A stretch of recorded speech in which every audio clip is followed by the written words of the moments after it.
அண்ணே அசோக் வேற வரானே. ஆமாட்டா, அவன் நைட்டு வரமாட்டேன்னு சொன்னா இப்ப திடீர்னு வந்திருக்கானே. தெரியலையே. அப்பா இது வேற இங்கேயே உலாத்திக்கிட்டு இருக்கு. அவன் பார்த்தா பயந்துருவாப்பா.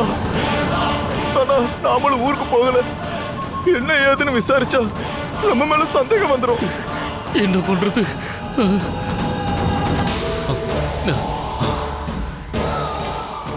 ஜனா, டேய் அண்ணே, நீ ஒண்ணு பண்ணு. நீ நேரா கரும்பு சச கை பிடிச்சு கூட்டிட்டு போய் இருடா, இரு.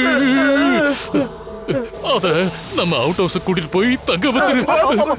போங்கண்ணே. என்னமோ பொண்ணை கூட்டிட்டு அவுட் ஹவுஸ்க்கு போன்னு சொல்ற மாதிரி சொல்றீங்க.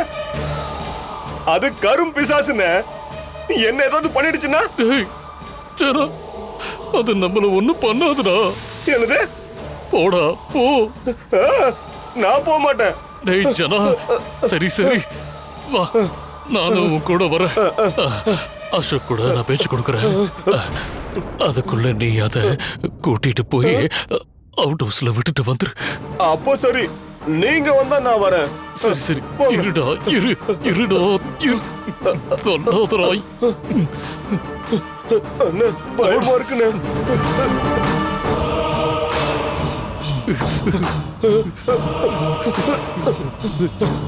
அண்ணே, டேய் அர்ஜுன், போய் கதவை சாத்து. முடியாது. போடா.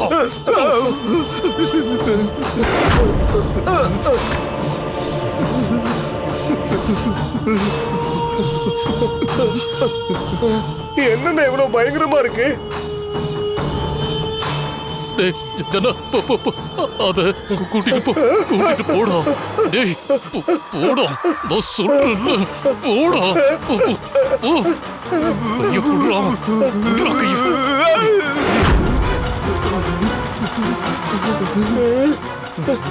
கைய புடுறா. அண்ணே, புடுறா.